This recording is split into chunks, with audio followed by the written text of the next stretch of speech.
Hello everyone. So today I'm going to explain some of the articles of Hindu newspaper of 4th March. So the first one that I read is about India Canada ties, about which I already talked in last video. That is the agreement between both of them, that uranium supply agreement. Then the trade goals, both nation aim to conclude a comprehensive economic partnership agreement by the end of 2026.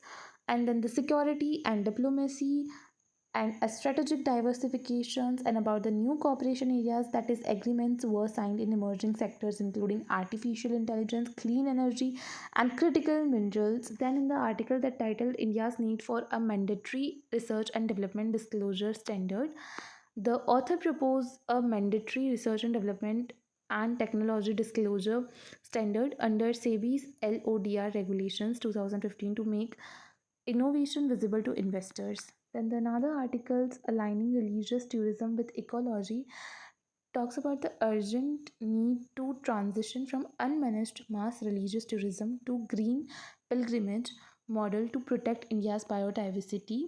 The conflict is about that the religious sites are often embedded in fragile protected ecosystems.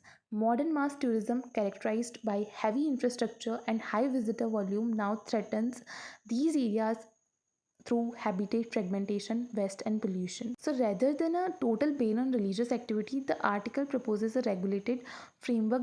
Then, another article talks about the status of crude oil is under significant pressure due to escalating conflict between Iran, Israel, and the US in West Asia. The global status of crude oil is about like price spikes, then supply disruptions, infrastructure attacks. Then, the another articles talked about the workers and unions under the NREGA have flagged significant glitches in the National Mobile Monitoring System app, which became mandatory for all work sites in early 2023.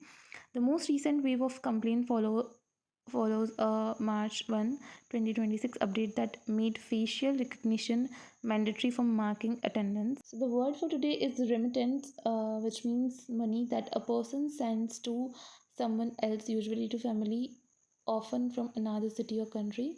So that is for today's video. See you in the next.